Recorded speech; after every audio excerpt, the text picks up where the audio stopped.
All right, there we go. So welcome to the third um, third pre-course for Hegel's Science of Logic.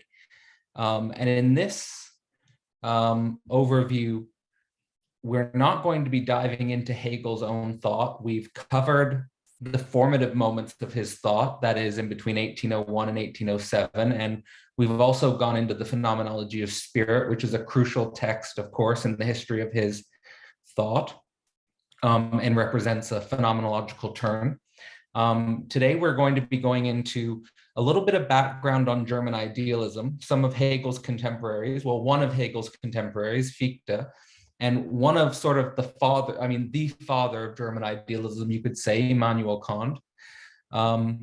This will be necessary sort of background and depth to understanding the motives behind Hegel's Science of Logic and sort of how Hegel came to be sort of the pinnacle of German idealism. Before starting, just to let you know, the actual course on the Science of Logic starts January 16th.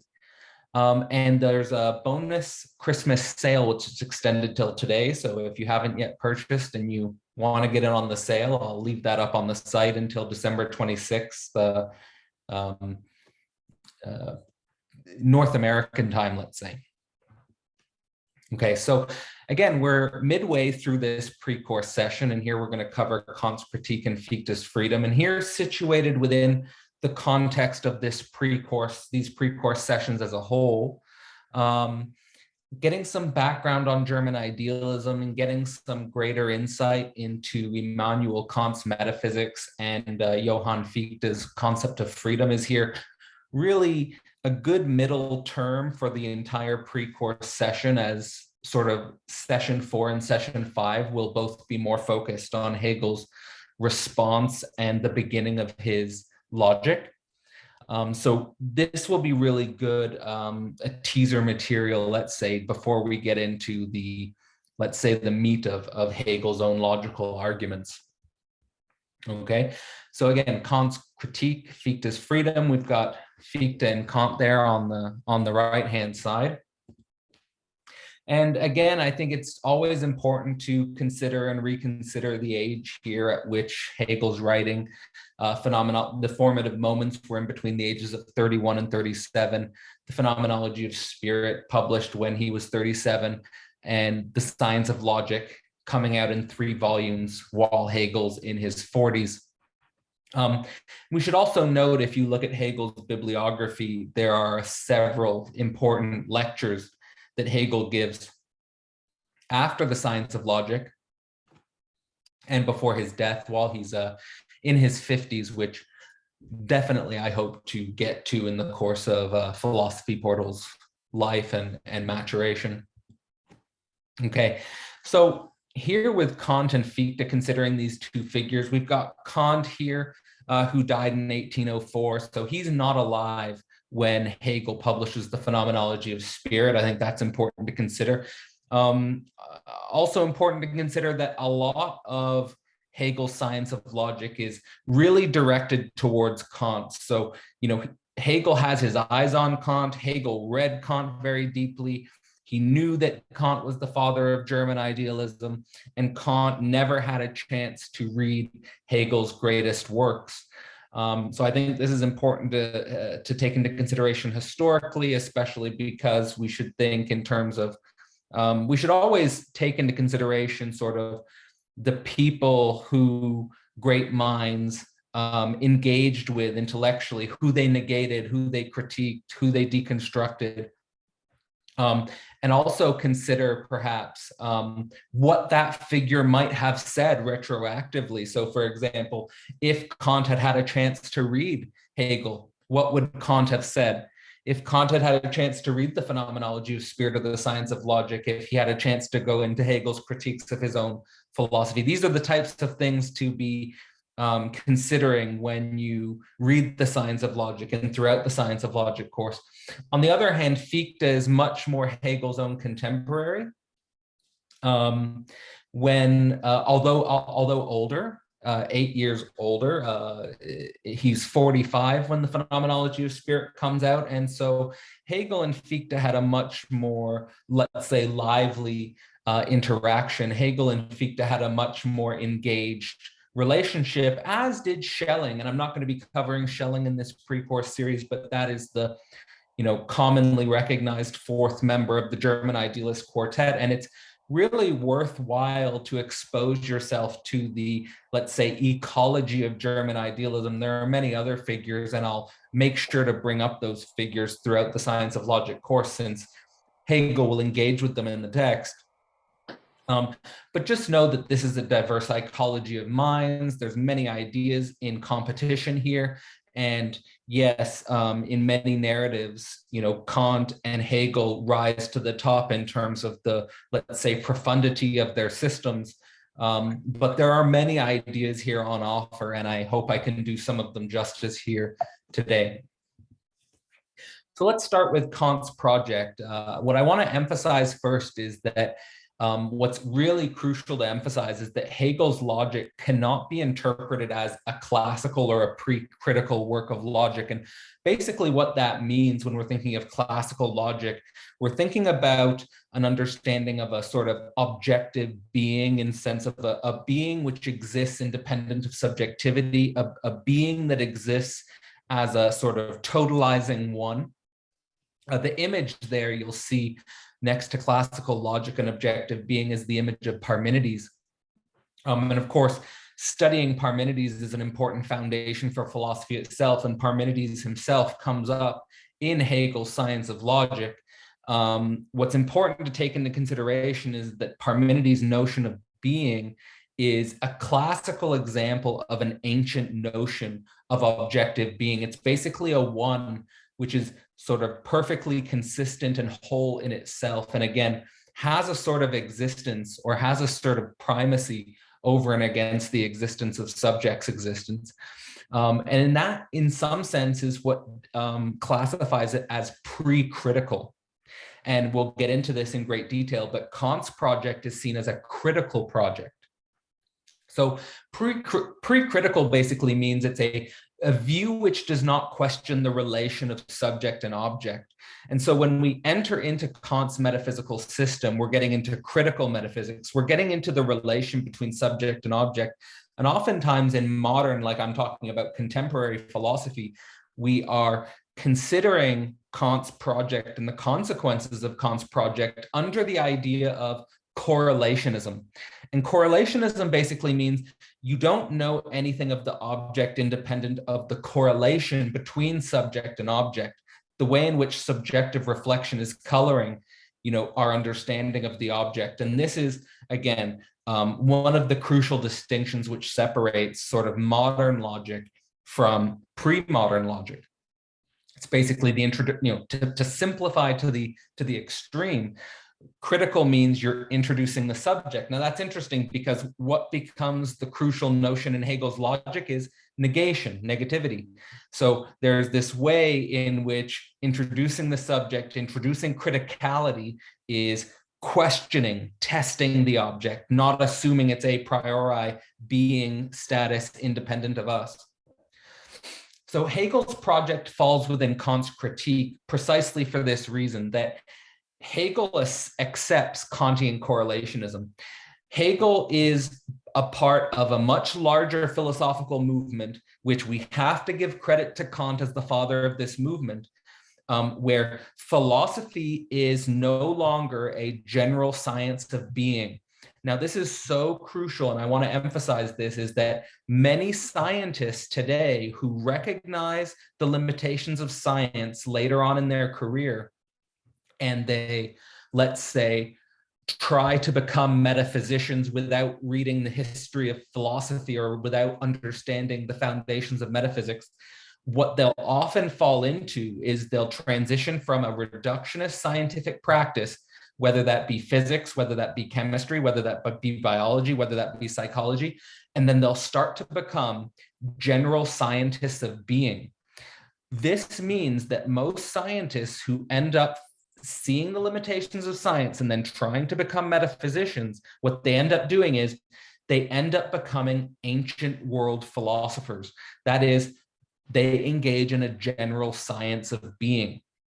They try to merge all of the reductionist categories into the study of being. Now, this doesn't quite understand the importance of the Kantian break, that is correlationism, and the relationship between subject and object, where you take into consideration a critical view of the object, and also take into consideration the view that what we call a general science of being is a reification of external being, objective being, which is not understanding the way in which reality is, in Kant's terms, transcendentally constituted. The transcendental constitution of reality and the correlation of subject and object is the cornerstone of German idealism and the cornerstone of Kant's critical project.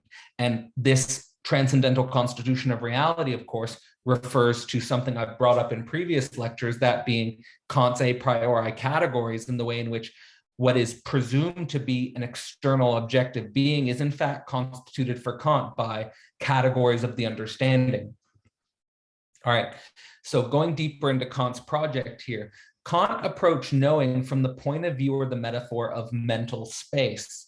And this is important. This is an important flip. You can think about this as an inversion of standard physical science. And again, Newton is an important figure here. Whenever I situate German idealism, I want to make it clear that a lot of what German idealism is doing is responding to classical mechanics.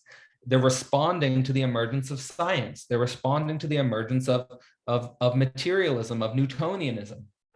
And so what Kant's doing, and this is something that Hegel will also follow, is that he starts from the point of view of mental space. Mental space is the originative factor. Instead of thinking about the origin of physical space, we think about the origin of mental space. And we only have to think about the way in which most of science is still to this day, let's say, pre-Kantian, in the sense that when we think about the origin of the universe, when scientists think about how did the universe begin, we're always starting with physical space. We're never starting with mental space. When we think about the Big Bang, we're starting with physical space. So you can see the way in which this transformation, this introduction of German idealism, is really something that takes a while to seep into the culture, and it takes a while for our interpretive lens to adapt to the radicality of this introduction. And in some sense, as radical as Kant was for materialist science, you could say Hegel is that radical for Kant's metaphysics, but that's, again, getting a little bit ahead of ourselves.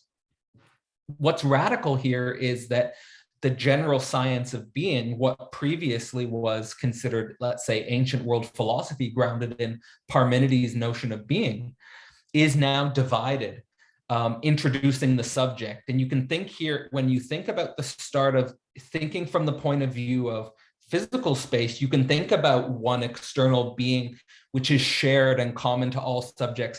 But when you start with mental space as the originative factor, you get a radical division, because you're starting with the multiplicity of subjectivity. You're starting with every originative mental space. You know, the child, here, think about the child being born. Think about the introduction of, the radicality of every subjective singularity and understanding being from the perspective of that point of view. Now, you could say Kant sutures this radicality with the idea of the transcendental categories, but nevertheless, there's this great division and rift here in the idea of a general being, which you could say is quite dizzying, disorienting, like a vortex of, a vortex of desire, a vortex of the subject's interests and passions and proclivities and motivations. So mental space is the subjective a priori, and it basically flips the metaphor of, again, I want to give this idea of an inversion, a flipping, a turning upside down of classical mechanics and physical science. It inverts the understanding. It puts the understanding on its head. From a Kantian point of view, this inversion is simply, instead of thinking about space and time as external absolute categories, well, Kant's saying they're internal absolute categories. So there's a direct inversion there. And then, the further step, of course, that Hegel's going to take is then the study of the understanding itself, trying to understand where do these internal categories come from.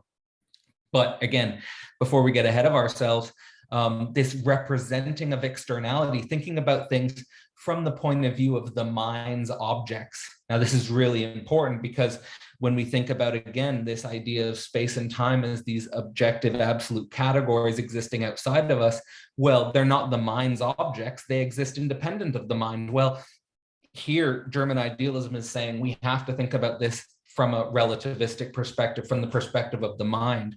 Now, again, what is so dizzying about this relativity becomes in some sense minimized by the transcendental categories in Kant's project. But, here we're going to get deeper into this tension, that later German idealists will have with Kant, especially when we consider Fichte's understanding. So when we think of the nature of Kant's mental space, he's saying basically here the mental space is composed of empirical objects and ends. And this is where things get really radical from a Newtonian perspective, because, a lot of Newton's metaphysics, he ended up, a lot of people will say, okay, yeah, he was a mechanistic scientist. He was sort of introducing the ideas of absolute space and time, but on the side, sort of as his other sort of interest and passion, he was still interested in, for example, religion. He was interested in Christianity. He was interested in the resurrection. He was interested in Jesus and all of these other sort of more metaphysical, supernatural dimensions of things. But they weren't built into his classical mechanics. They weren't built into the foundation of sort of scientific materialism. They're sort of his other esoteric side project, and there was that dimension of Newton. But, here Kant is taking into consideration from his metaphysics does include the mental objects and the mental ends, the ends of let's say, reason ultimately and thought, that we tend towards ends, we tend towards goals, which are seeking realization, seeking actualization in this world. And here for Kant, objects and ends are split between bodily intuition and thoughtful reflection. Now, this is really important to consider because of course, as I've mentioned already, Hegel's project takes issue with the way in which intuition specifically is being used in Kant's system. And sort of basically saying that Kant stays within the antinomies of intuition and reflection, as opposed to deriving sort of the nature of absolute thought and the nature of absolute reflection. And as a consequence, gets caught in these thought categories where, again, where do these come from? How are these derived? But in any case, for Kant, these thought categories on the level of reflection are the determinations of the concept. And what's important to consider for the science of logic is that a lot of what the science of logic is demonstrating how the concept engages in processes of determination. So this is where Hegel gets a lot of these ideas and seeks to further elucidate, seeks to further develop these ideas. Okay, so on a second level, the self for Kant is the abstract. It's three dimensions. It's the abstract I think, so Cartesian cogito, I think, therefore I am.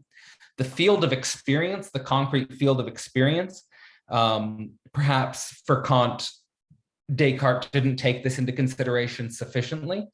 And then the third level is the strange, what he called the strange third of reason, and going into what is reason itself. So the first two categories, the abstract I think and the field of experience, this is where for Kant we get the generation of values, identity, morality.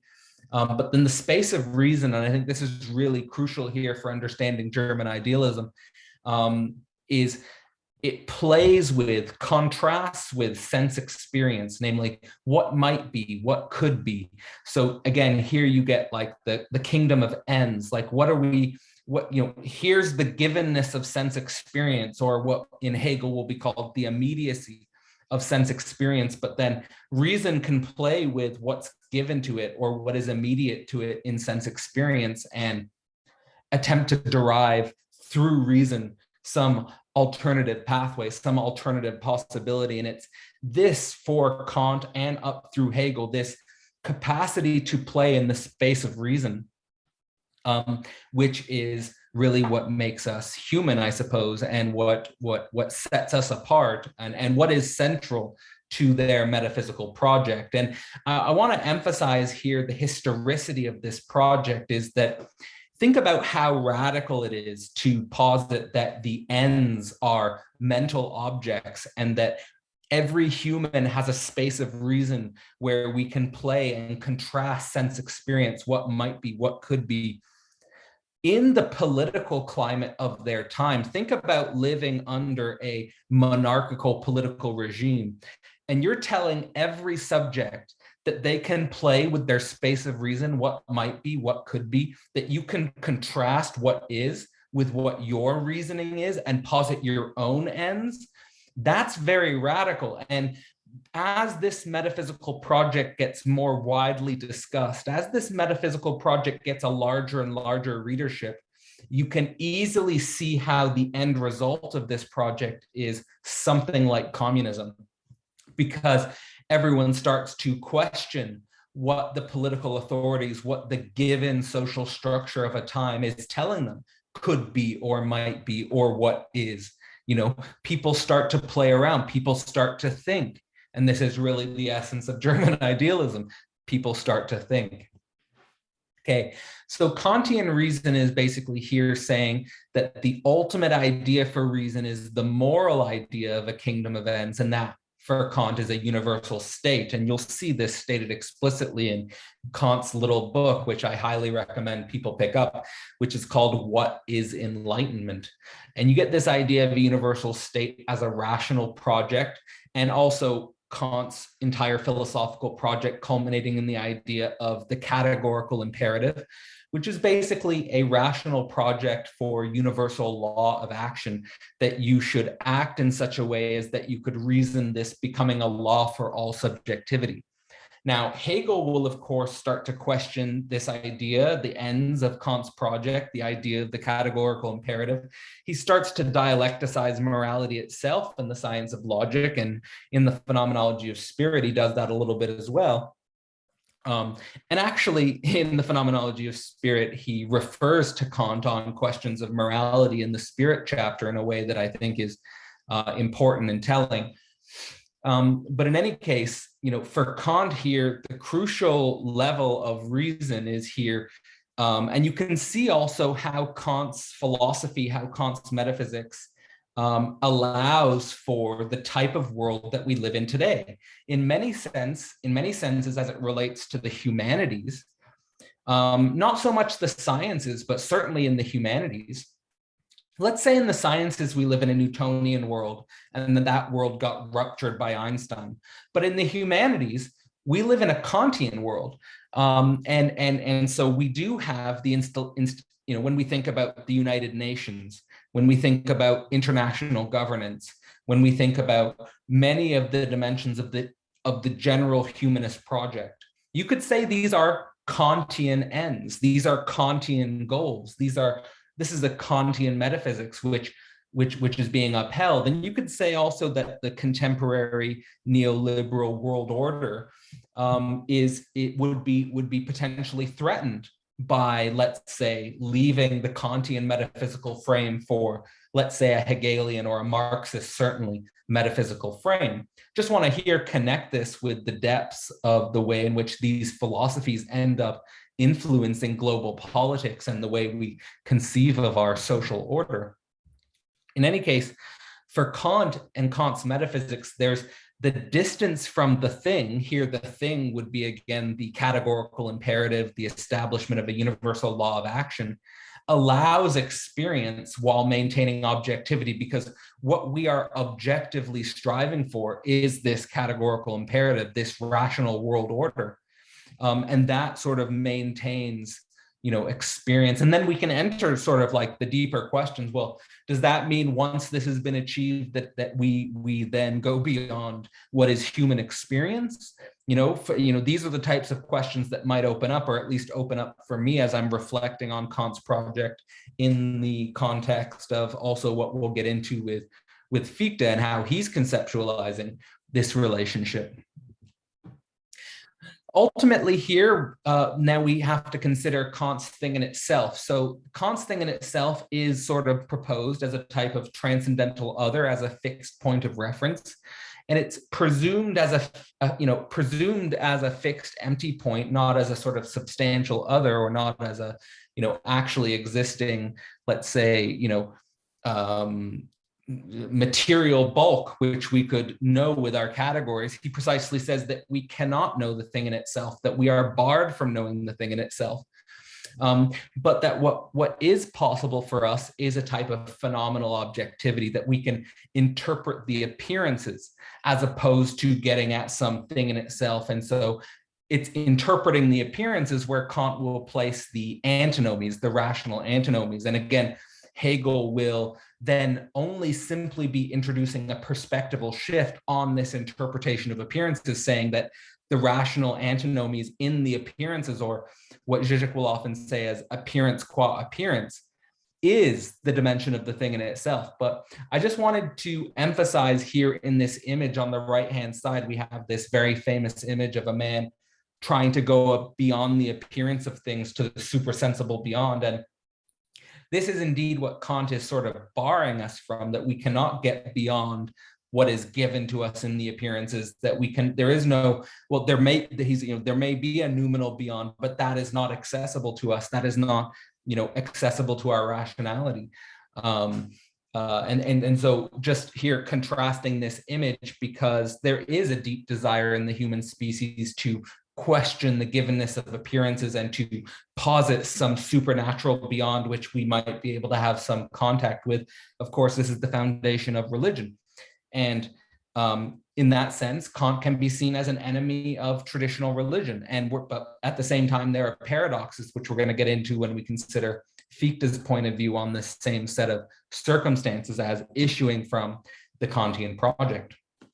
Okay, so that's Kant. Now let's head into Fichte. Now, Fichte is not introducing a new metaphysical project as different from, again, the foundations of Kant being correlationism and transcendental constitution of reality. Fichte is trying to reform Kant's project, and he introduces a thought experiment, which we're going to play with in order to do that. The question that Fichte asks is, why in experience do we feel constrained by rules? And here he's basically getting at a question which is designed to, in Fichte's worldview, make a distinction between dogmatists and idealists. And here I'll give you sort of a little clue that for Fichte, Kant is a dogmatist, and precisely on the level of presupposing this idea of a thing in itself, which constrains us, which we are on some sort of approach towards, but can never reach as a real. For Fichte, this is just a new religion. And it's sort of introducing a new sort of impossible God, and that it is holding back the idealist project. So constraint is really important for Fichte. Constraint is really important for his reformation of Kant. And precisely here, he, in his thought experiment, shifts Kant's external thing in itself towards an internal space, saying it's a product of Kant's own thought. So he says the external thing is a dogmatic product of Kant's thought. So I just have a quote there from Kant in the image on the left, which says, "The death of dogma is the birth of morality." And for Fichte, I suppose he would say that where Kant killed the old dogma to birth Kantian morality, in the birth of Kant's morality, he introduces a new dogma. And this is Fichte's logic. Fichte's logic would be Kant's introduction of morality introduces a new dogma supported by this idea of external thing in itself, which for Fichte is a product of Kant's thought. And for Fichte, again, with this thought experiment, he's saying, actually, the subject controls the a priori space, and that's freedom. So here Fichte is already getting at something which Hegel will also play with, which is this idea that what Kant takes to be absolute categories is actually much more open than Kant thinks, and actually that it's a crucial dimension of freedom. So for example, if we all operate with little Kantian hats and say that we all have these given categories which we must perceive all of our senses through, for both Fichte and Hegel, they would say that's not understanding freedom at all. That's replacing one religion for another religion. Now, in terms of Kant's project, this is the reason why Fichte is accusing him of introducing precisely new religious dogma, that he replaces the thing in itself, that he replaces God rather with the thing in itself as a type of what many people will interpret to be a type of hyper-physical object affecting the subject in which we can do nothing about and which we can never know. And which, so again, for Fichte, this is incredibly problematic. And again, I suppose for Fichte would say, actually quite sneaky of Kant to build this system. You know, again, questioning perhaps Kant's motivation, perhaps questioning Kant's real motives and desires himself. And again, in the thought experiment, Fichte will say, this is a product of the cogito, and it's an unnecessary limitation on what really is an a priori space, which we should make the object of idealism. And that's precisely what Fichte does. Fichte makes this a priori space the object of idealism, and Schelling as well. I don't mean to ignore Schelling's contributions here, because really what Schelling's contributions here is pointing towards the a priori space as this domain of, let's say, a radical pre-logical will or a drive, what might be the domain of instincts. And you might even say that Kant's category system is a way to foreclose or repress the dimension of instinct, the dimension of drive, the dimension of this pre-logical force, and to fit everything within categories which are internal to his mind in order to defend against the reality of this force. So Fichte's thought experiment is to reflect on the unconstrained self. This is really important for Fichte. This is the essence of Fichte, is this battle with constraint. Fichte is interested in a radical type of freedom, breaking all bounds, breaking all limitations and barriers, cultivating this idea of a thought to a freedom without limit. And this is what he would, let's say, proselytize. We'll get a little bit more into that, but this is what he would proselytize to his followers, is a freedom with no limitation. You know, I get the idea here of a lot of New Age spiritualists, actually, a lot of New Age spirituality. If you look at their memes, if you look at their, you know, their perspective on the world, you could say it's often Fichtean, in the sense that they posit that breaking of limitations is really freedom. And if, you know, you can connect to previous things I've said about Hegel's philosophy, you can start to see where Hegel might have a problem with Fichte here. Now, what would often be said about Fichte's philosophy is that, hey, there's a huge problem here.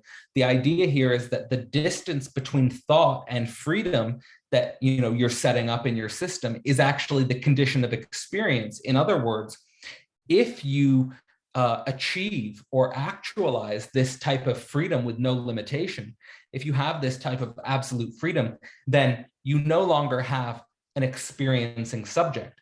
You no longer have a historical subject. So the very telos, or the very object that you're assuming we should aim towards here, is the very thing that annihilates what your philosophy as idealism is set up to liberate, which is historical subjectivity. All right, so Fichte's Reformation is basically a transcendental logic without categories. So the transcendental deduction is totally relativized. He's saying, you know, we don't need to assume Kant's categories. We can derive our own categories. None of the categories are given to us. None of the categories are set in stone, so to speak. There's a radical relativity here. And in Fichte's own, you know, foundational work, which is the foundation for the science, what's called the science teaching, he derives his own categories, and basically he's saying, you know, we should take on the responsibility of for ourselves to derive our own categories. We don't need to, let's say, mimic or imitate the Kantian hat, so to speak. So in this process, Fichte makes, now remember, Kant introduces and originates the metaphor of mental space, not saying that physical space doesn't exist. That's why in many senses Kant's project is very comfortable and synergistic with materialistic science. But Fichte goes to a subjectivist extreme and says that mental space is wider than and prior to physical space. And mental space takes a complete priority to physical space. We get into an extreme of subjectivism, basically. So whereas, Kant here opens the door for subjectivism, Fichte basically blows the door wide open, so to speak.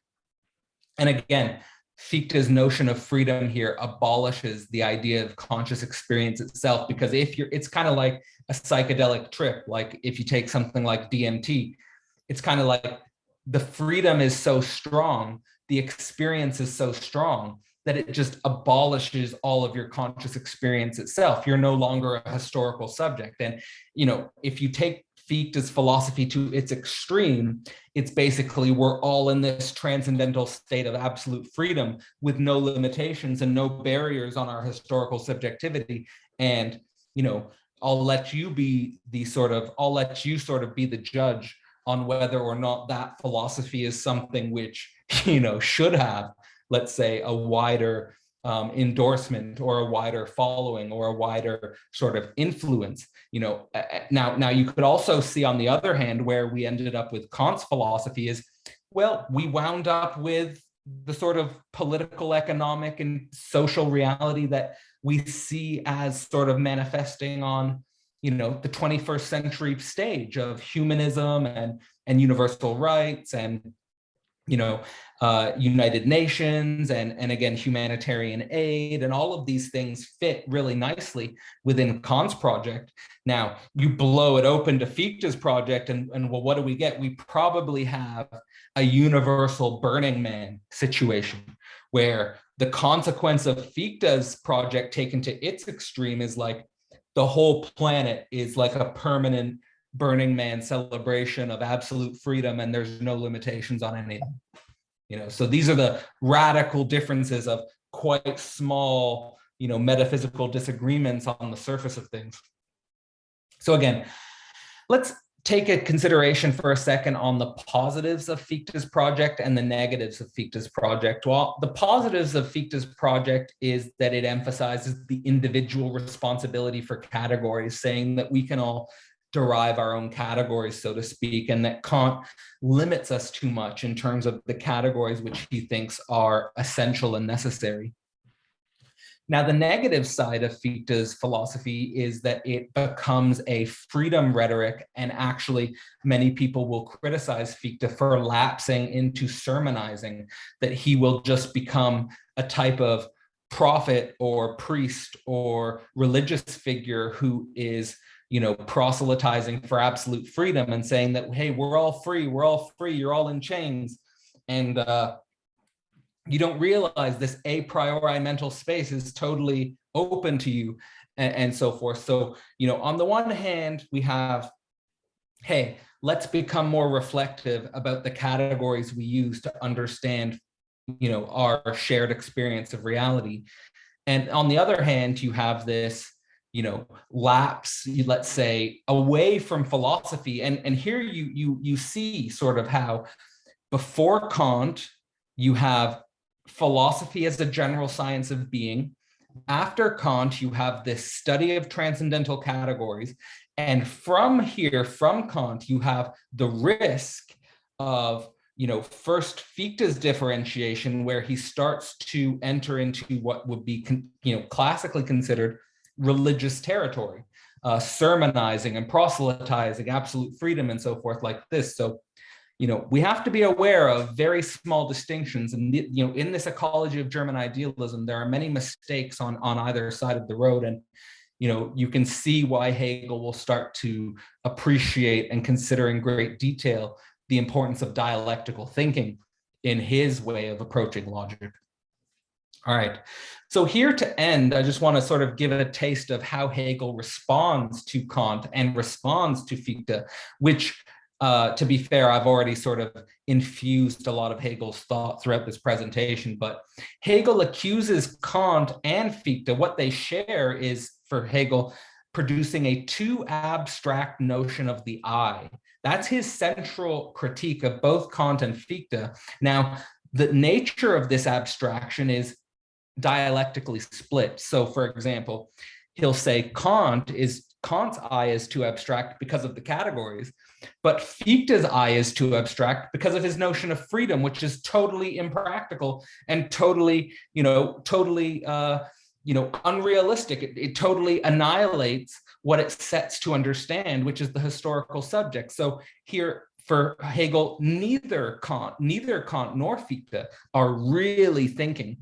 And let's say, for example, if we want to take it on the extreme, let's say the universal humanitarians are Kantian metaphysics, and the Burning Man, explosion of absolute freedom is Fichtean subjectivity. And for Hegel, neither of these forms of subjectivity are really thinking. And just the last point here is that for Hegel, the actual concrete content of experience is what German idealism should approach. Independent of Kantian categories, independent of this radical, unlimited, absolute freedom, the actual concrete content of experience. And he's saying that in the German idealist project, Kant and Fichte fail to confront actual concrete content of experience. And I would add, from the logical standpoint that Hegel will develop in the science of logic, the crucial category which both Kant and Fichte are missing is the category of negativity. Because if you're going to actually confront the actual concrete content of experience, you have to take into consideration negativity, and you have to be able to think negativity, or else, of course, you're going to be looking for an escape route. Of course, you're going to be looking for categories which help you to escape that negativity. Of course, you're going to be dreaming of a freedom with no limitations so that you can just, escape the brutality of this world, what Fichte will often call the brutal limitations of natural necessity. And here, Hegel would not disagree with Fichte that, yeah, we do live in a nature with brutal natural limitations on our, but nevertheless, we have to think this condition. We have to think through this process as historical cognitives. All right, so that gives you a little bit of taste already of Hegel's response to both Kant and Fichte. We've gone into Kant's metaphysical critique. I hope I did a good job of establishing why Kant's project is so fundamental, why it's so important to understand that what Kant's project represents ultimately is this introduction of correlationism on the one hand and the transcendental constitution of reality on the other hand, and that what Fichte's project does is try to reformulate Kant's critique through the lens of introducing this idea, hey, this a priori mental space, let's think more about that. And Hegel agrees with both Kant and Fichte on those points. Hegel agrees with Kant on correlationism. Hegel agrees with Kant on the transcendental constitution of reality. And Hegel agrees with Fichte about this a priori space being more open than Kant might have us believe. But here to emphasize, throughout the science of logic, Hegel is always going to have his eyes laser focused on Kant, because Hegel knows that the foundation of German idealism is Kant, and Hegel knows that the metaphysics that's really going to be defining the modern world is Kant's.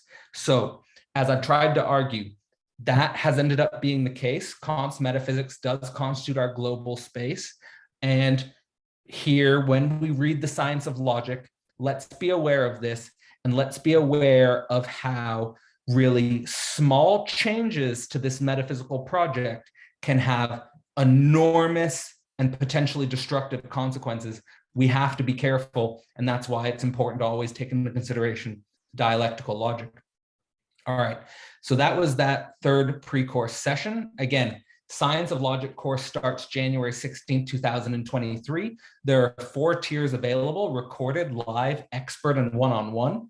And there is also an Christmas sale that's going on until, well, today, but December 26th, and let's say North American time. So if you're interested in joining, visit Philosophy Portal to find out more. And okay. So any questions, any comments, any,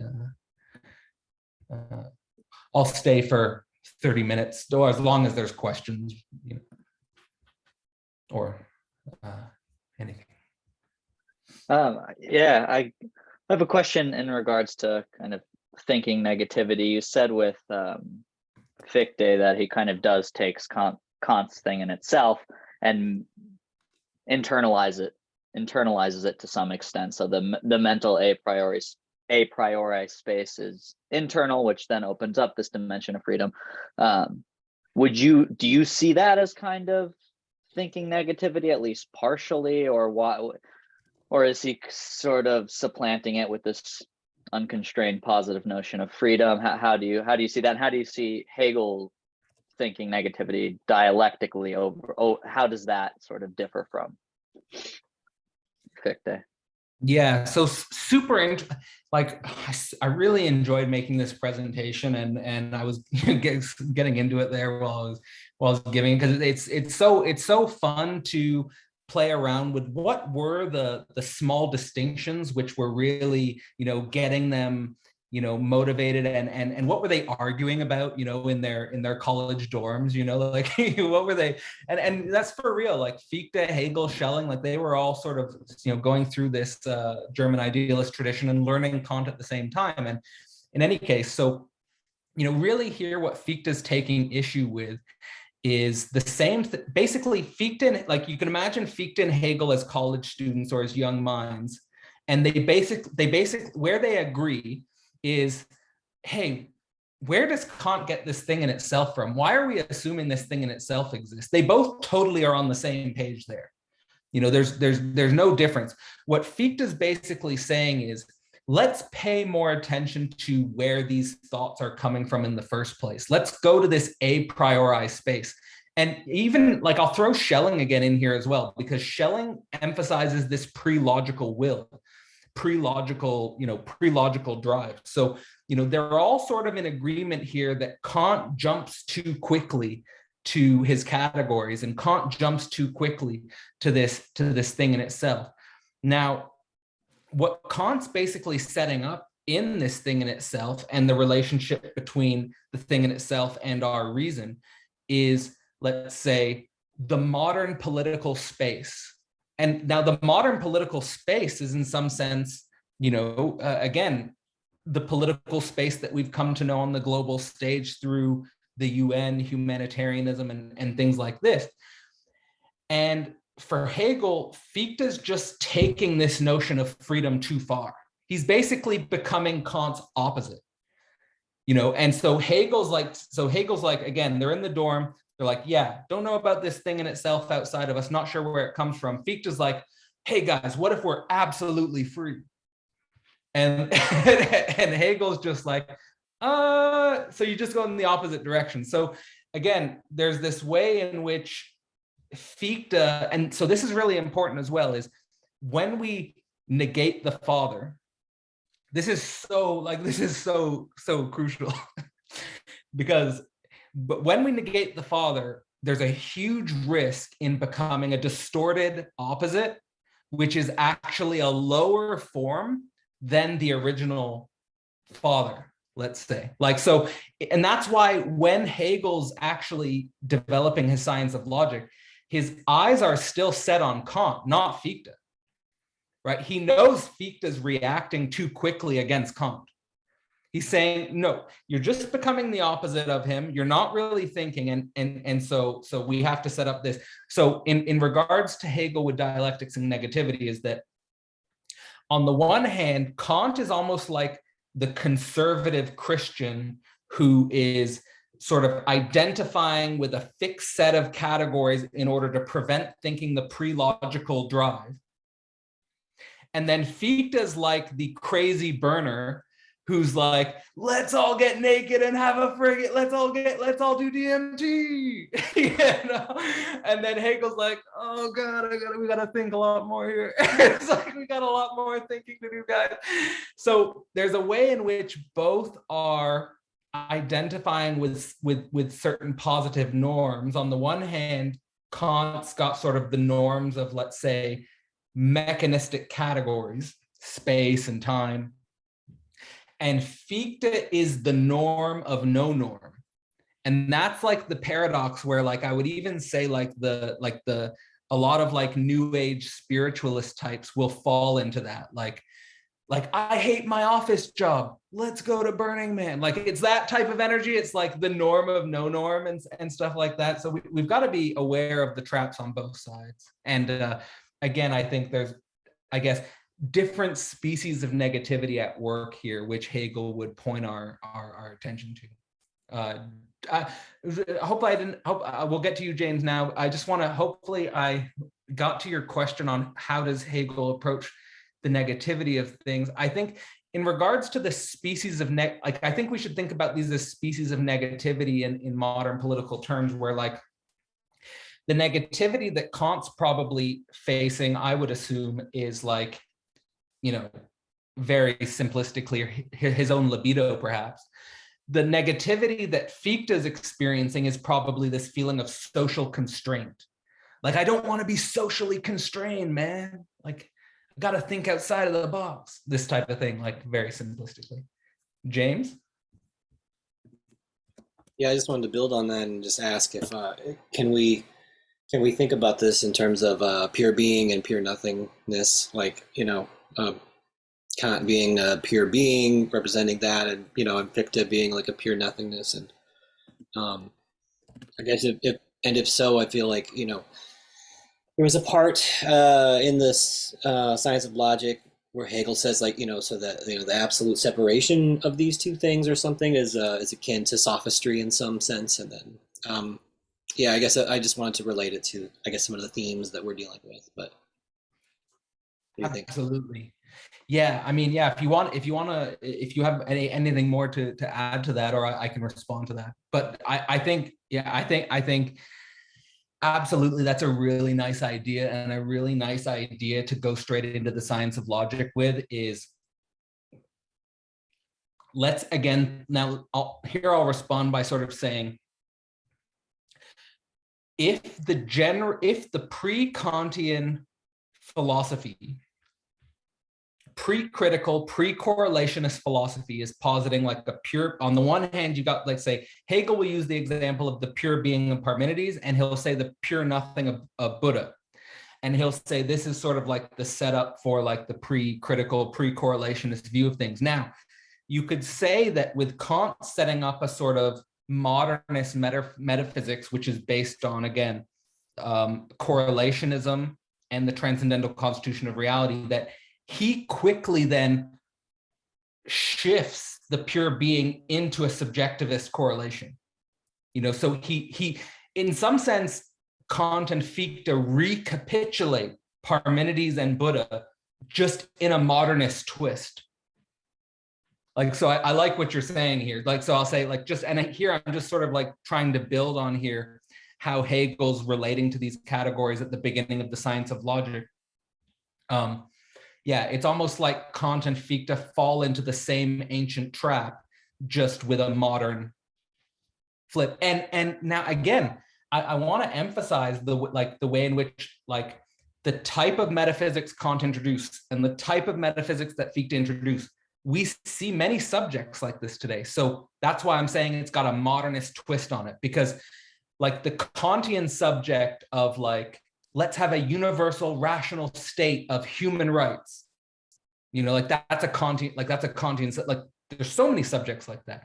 On the other hand, let's all really question our own inner mind and like recognize that we're always already absolutely free, man.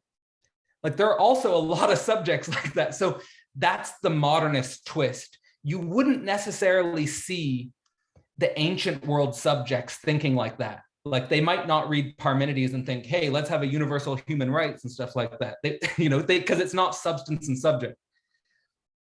Yeah. and also the same thing with like sort of the Buddhistic void. It's like, you don't come to the conclusion that we should just turn our society into like a Burning Man or something like that. You much more sort of accept, the illusoriness of desire, and, that I need to sort of almost withdraw from desire, so that, again, this modernist twist is important. So there is something new being introduced by Kant and Fichte as different from the ancient metaphysics, but this something new falls into a weird dialectical opposition, which seems to mirror the lower form of it, if that makes sense. Yeah, no, it does, and I feel like there's a kind of a tantric and sutric divide within this as well. Absolutely. So, thank you so much. It was a beautiful presentation. So, you're well. Did you want to elaborate on the tantric sutric divide? Because I think you're absolutely right on that. well, I mean, it's they're both necessary, these containers to hold, these, this becoming, and so. Yeah. And I think you really elucidated that like throughout, like that, we can't have this pure freedom. There's no experience to that. And then of course, like Exactly. pure being, some sort of, these a priori categories are, there's a nothingness to that as well, so, pure beingness to that. So, yeah, I think that I guess I was trying to relate when you were talking about one of Fichte's contributions was like that the I is responsible for generating its own categories. That seemed fairly Nietzschean to me. And then yeah, certainly. Yeah, and that so that was it. I mean, I just sort of kind of related things together. Sorry, I just wanted to emphasize, and I want to emphasize sort of the points where Hegel agrees with both Kant and Fichte, because he's not absolutely negating either of them. Like, again, like Hegel and Fichte in their dorm rooms or whatever, he's like they're totally in agreement about the idea that this a priori space and that there is an individual responsibility to derive categories. And so that, and I would throw Nietzsche in that as well. Like, they're all in agreement there. Like that they're all in agreement that Kant is too sutric. There's too much sutra. We need a little more tantric. And then Fichte is just like, I'm going all the way tantra, guys.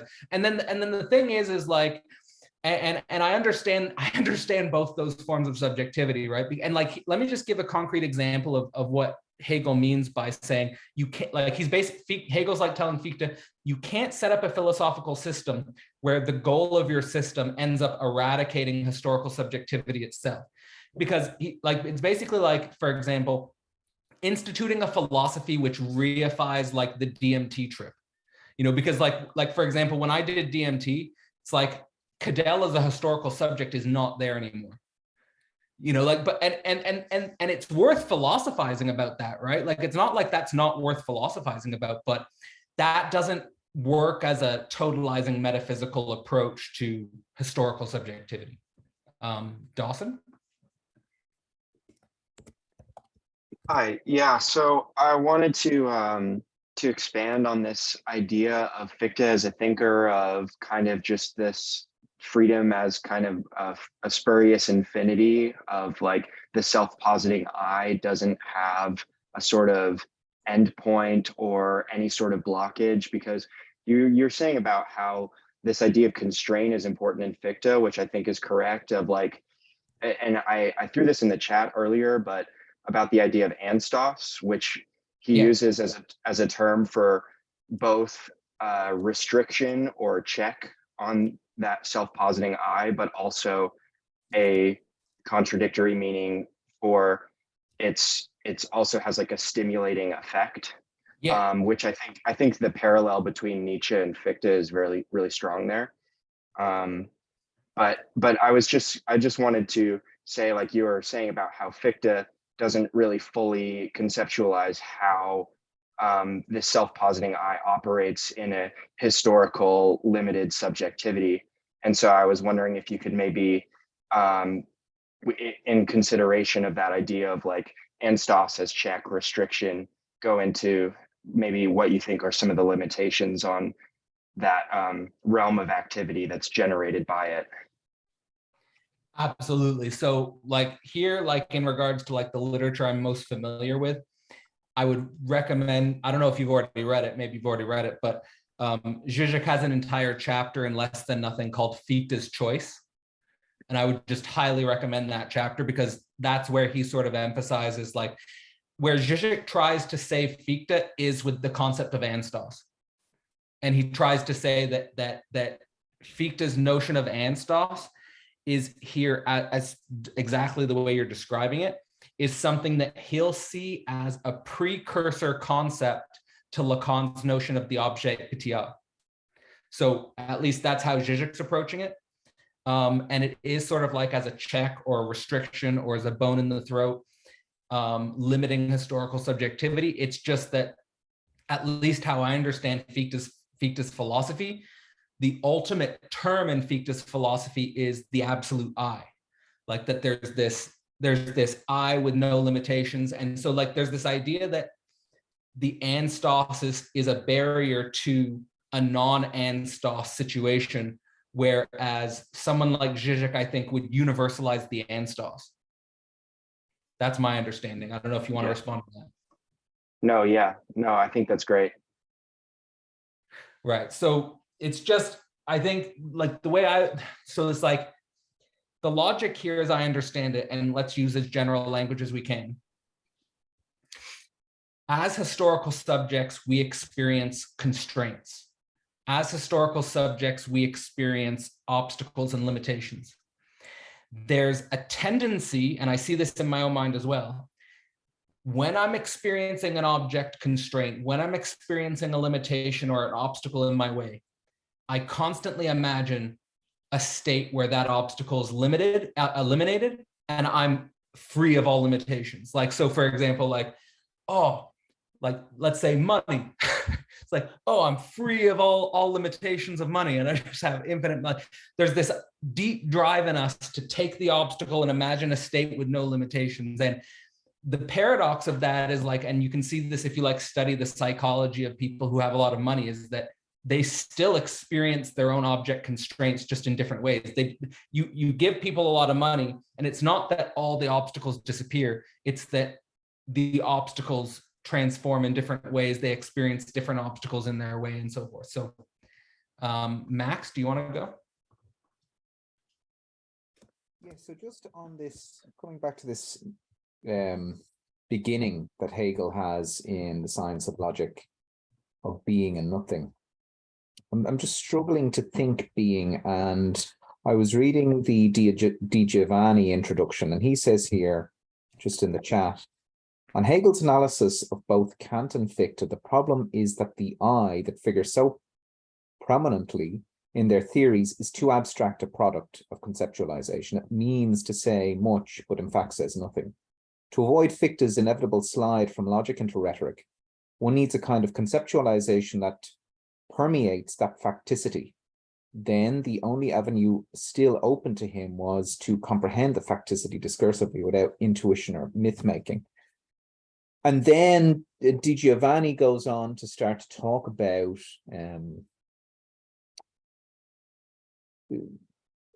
Hegel's beginning as being and nothing.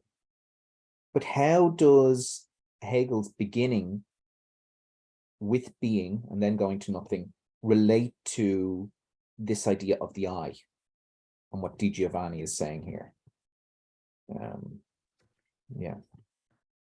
Okay.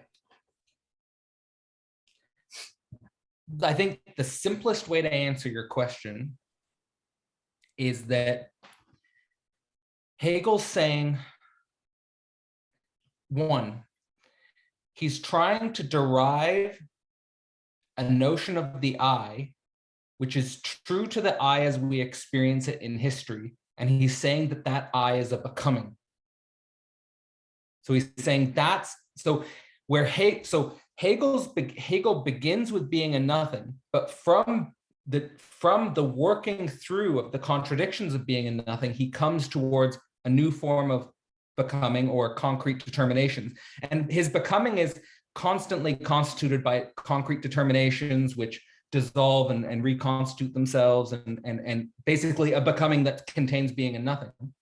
But he's saying the original, like our first experiences of the I in sort of coming to understand becoming is in this oscillation of a full being and an abyss. So it's like we experience a full being, like, so let me just take it back to the first time I fell in love. The first time I fell in love, there's a full being in the sense that there's nothing else I want than to be with this woman. My mind's running all day about this woman.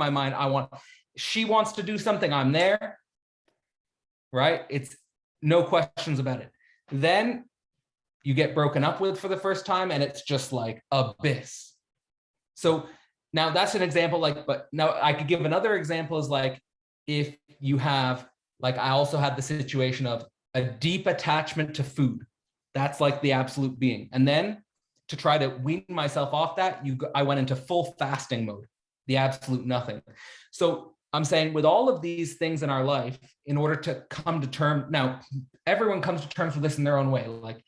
Let's take a deeper consideration of the fact that 20th century adult subjectivity and 21st century adult subjectivity as well is oftentimes riddled by addictions. All of these addictions are a symptom of not coming to terms with the I as a process of becoming. Addictions are a form of the I, which are trying deeply to have the absolute being and then falling into the abyss.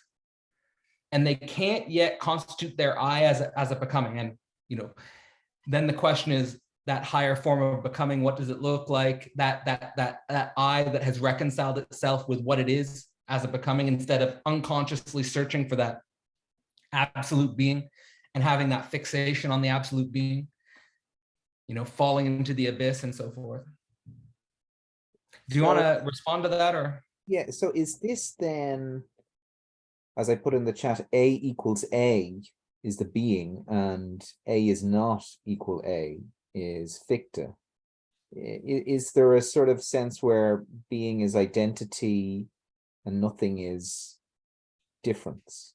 Or is that even, because it seems like in Hegel, he's trying to have a presuppositionalist philosophy, and in these two, it's weird to talk about being and nothing in a presuppositionalist philosophy, but yet I'm still talking about a concept that has a demarcation.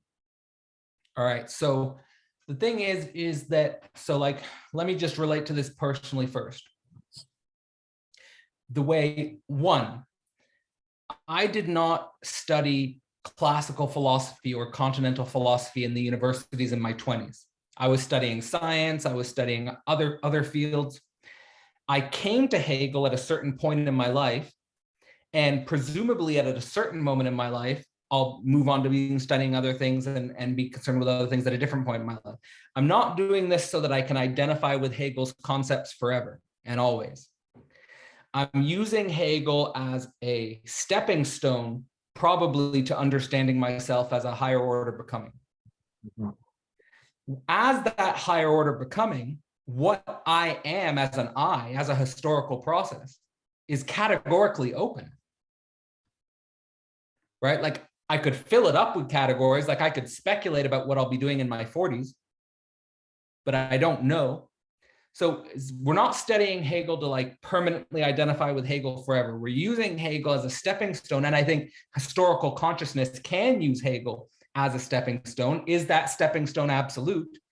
Brings in the question of Hegel's system, as the historicity of Hegel's system. So hopefully that approaches that question a little bit, but is in regards to a presuppositionalist philosophy, what it's saying is that how one as a pure becoming carries oneself is one as an open system, which is constantly responding to the other. So there's no categories there, which Hegel's saying, whereas Kant is saying Kant is saying all of our discourse is within space and time.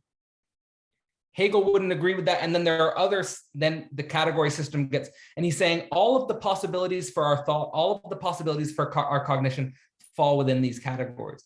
Hegel's saying, here would be an example of me historicizing Hegel. So I would say, for example, that space and time are useful categories for a species that has yet to globalize. Right? So for a species that is yet to globalize, space and time make perfect sense as categories in order to globalize. Now, the question for me would be, once we've globalized and now space is no longer a problem, time is no longer, now, well, time is a bigger problem. That's a whole other thing. And we know time is a little weird. We know that already. But once space is no longer a problem, like we've got an international flight system, we've got an international communication system, all those things, all of a sudden, other categories, at least to my mind, become more interesting. Like, so for example, if I was thinking about 21st century science, the categories that seem to me to be the most relevant would not be space and time, but lack and excess. I think a 21st century science would be based, like that would be my proposition. It would be based around lack and excess. Or in my systems and subjects book, I say, like in my systems and subjects book, I try to engage with the thought of Ludwig von Bertalanffy, who's a system scientist. And Bertalanffy says that we should replace the categories of space and time with the category of system, because system is a better category for studying interdisciplinary phenomena. With the category of system, we can study chemistry, physics, biology, all as systems. So just saying here that there's a historicity to the categories that we choose to analyze our historical process of becoming.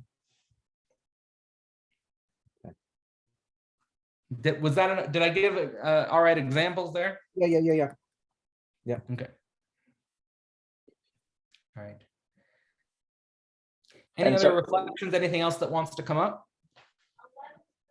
And so, Cadell, would you say that for Fichte, his conception of freedom is kind of an indeterminate freedom, that there's no boundaries, and so he would not think the historical dimension even to the concept of freedom or the imminent contradictions that a concept like freedom would have in its becoming.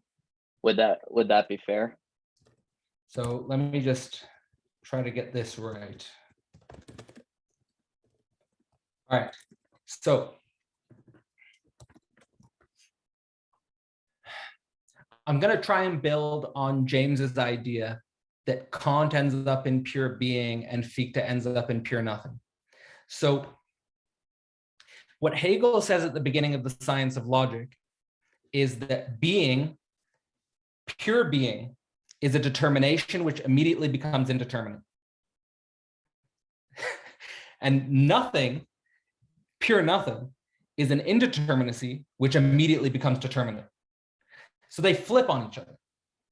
So what Hegel would say to Fichte is, once he's like, I suppose he would say, this absolute freedom idea, there's some truth to it, but as soon as you determine this like absolute indeterminacy, it's going to immediately turn into a new determinacy. Right. So right. Yeah. Indeterminacy flips into determinacy, determinacy flips into indeterminacy. So they flip on each other. And Hegel's dialectic is fully exploring the way in which determinacy becomes indeterminate and indeterminacy becomes determinate. So that's my, and again, I like to use concrete examples. I use the same examples because they're like so close to the body. But like when you think about lust and gluttony, like being overly sexualized or overeating or something like that. That's like a determinacy which immediately will become indeterminate. Like you can't do that forever. And then on the other hand, let's take, for example, fasting and celibacy. That's like an indeterminacy, which is delaying the inevitable emergence of a new determinacy of like, you repress something, it's like Freud's return of the repressed. So that's the way I'm trying to think about it. And there's always a becoming in between that. Is that? He's saying becoming is, and now on a meta level, when you study science of logic, what you're studying basically is Hegel deriving determinacies and revealing their indeterminacies and vice versa. So he's saying becoming, like, take for example, Newtonian mechanics. What is Newtonian mechanics as a metaphysical system? It's determination, it's determinism. But what Newtonian, now think about this from the history of physics perspective. Newtonian mechanics as determinism, as a historical process, leads to quantum mechanics, which is indeterministic. So literally indeterminism came up in determinism. So Hegel's saying that indeterminacy and determinacy come up in each other. Being and nothing come up in each other. Like where Newton's saying there's an absolute space and time, and in Newton there's no beginning of the universe and there's no end of the universe. There's no possibility to think the Big Bang in classical mechanics.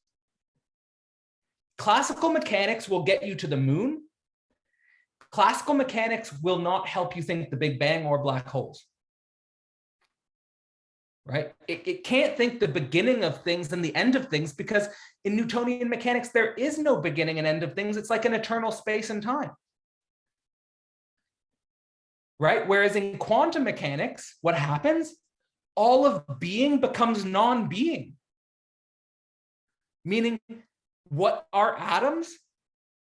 Well, they're just waves. They don't even have being.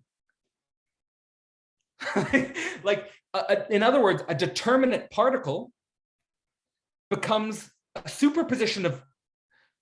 Now, in the Slovenian school, they have certain terminologies for the strange ontological dimensions of quantum mechanics. They call them O things, like they're not really things. Like a superposition of particles is not what we classically think of as a thing. Imagine if right now, like it would be like a psychedelic trip. Imagine if right now I turned into like 17 Cadells saying 17 different things simultaneously. It would be like, holy shit, what the fuck's happening? But that's not what we think of as the thing. You know, when we think of a thing, we think of something which has a position and a velocity. And that's the basis of Heisenberg's uncertainty principle, is that you can never know the position and the velocity of a thing. Right? If there's 17 Cadells saying 17 different things, it's like, that's no longer really a thing. What the hell is that? It's like, that's a super thing. I don't know what that is.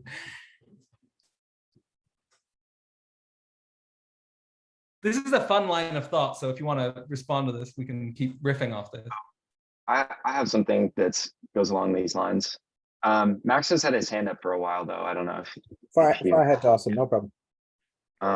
Yeah, there's this idea in quantum physics of counterfactuals, which I think is so interesting, especially in terms of Hegelian logic. Like this idea of a counterfactual is a determinate negation, in the sense of like what is determined by physical laws is like possible or impossible. I'm not an expert in quantum physics, but if you're interested in exploring how Hegelian logic runs kind of parallel to some thoughts in quantum physics, counterfactuals, I think, is a really, really good example. There's a book called The Science of Can and Kant by, I think her name is Charlene Marletto. And basically it just is like, okay, the science of can and can't. It's like you're immediately creating a logical formulation, you know, can or cannot. This idea of like exploring what is possible or impossible through logic. I think there's opportunity to, you know, use some Hegelian sort of the way something can be either or, both and, or neither. Just like there's a lot of opportunity in that field in particular, I think. Like mediation and immediacy, something like that.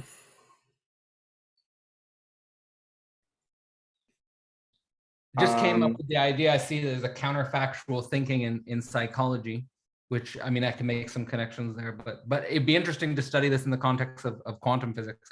I'll have to do some research on that.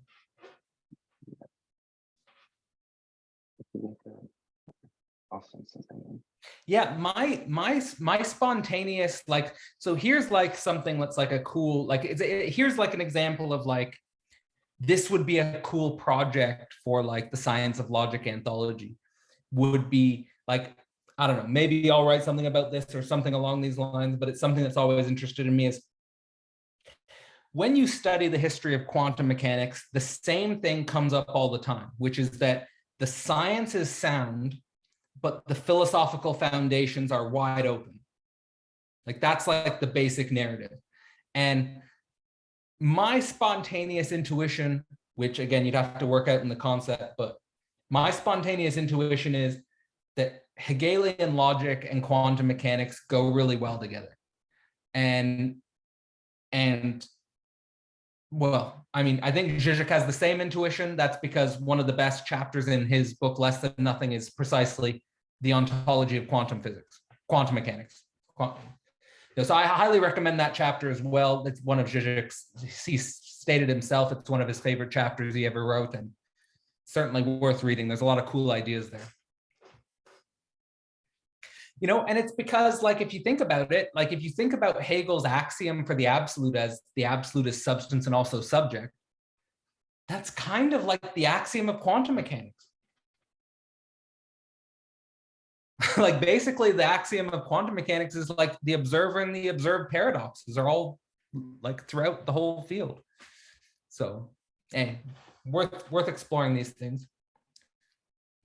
All right, so I'm gonna, unless there's another reflection that wants to come to the surface, I'm going to shut things down for this evening. But we still have 2 more Science of Logic pre-course sessions. There'll be Hegel's response to both Kant and Fichte, and then we'll get into a little bit of Max. Go ahead. Last question. So whenever I think of being or nothing, my mind just goes to like error 404. Is it the same being and nothing that is in the Eastern tradition, or would there be a difference between what Hegel is saying is being and nothing and what the Buddhist schools are saying is being and nothing? So it's funny, eh? It's this thing, whenever I think of being and nothing, there's an error 404 message. It's kind of like Hegel is saying that in a sense. He's saying, like, he's basically saying the idea of pure being and the idea of pure nothing don't make sense. He's basically saying that. He's basically saying, if you try to think pure being, what you find is pure nothing. If you try to think pure nothing, what you find is pure being. So they flip on each other. And he's saying, so in themselves, he's saying, if your philosophy in it's like let's take, for example, on the one hand, like a traditional religious person who believes God is the pure being. And then let's take a modern atheistic subject who says there's just nothing, there's pure nothing. These are modern subjective dispositions. Like these are subjective dispositions people take, where people ground their worldview in either a pure being or a pure nothing. Because Hegel would say you're not really thinking. If you're just a nihilistic, empty subject, or if you're just a religious, dogmatic subject, you're not thinking. Like that's basically what he's saying. And so he's saying, now the sad thing, I guess, for some people would be, is like what Hegel would require, what Hegel requires of thinking is like, hey, strap your seatbelt in. Like we got a lot of thinking to do. And then people are like, well, I don't want to think. I was happy being a nihilistic, empty. I was happy being either like a dogmatic subject or an empty subject.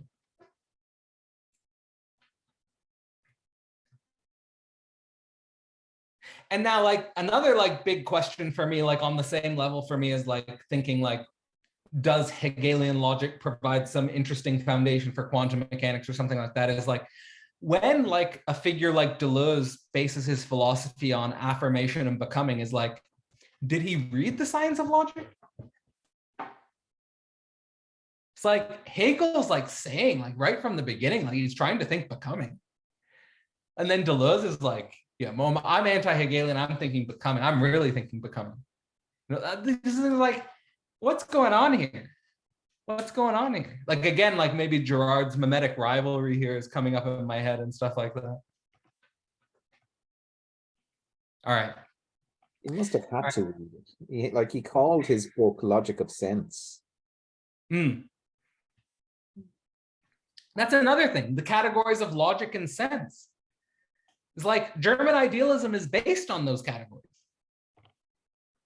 Yeah, bizarre. Like it's all about the relationship between sense and logic.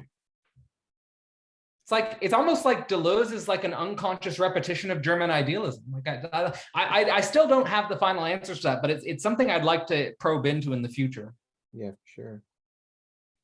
It is. Yeah, interesting. Because it's like if you take like the German idealist turn seriously, it's like big paradigmatic shifts in philosophy happen like very rarely. Like we're talking like they're usually spaced, they seem to be spaced out by like thousands of years. So like the question is like, if German idealism was really like this mega paradigmatic shift that opened up the modern world, which to me it looks like it is, then you could imagine that like the collateral damage of that shift, like basically post-Hegelian philosophy is like, but I want to be the paradigmatic shift. But I want to have a paradigm shift as well, you know. So this type of thing, this envy and stuff comes up anyway. But this is all stuff to think through. These are questions that, at least for me, will be years and years of things to think about. All right, guys. So Merry Christmas. Hope you guys had a good Christmas, and I'll hopefully see most of you in the next pre-course session. All right. Thanks. Good. See you guys.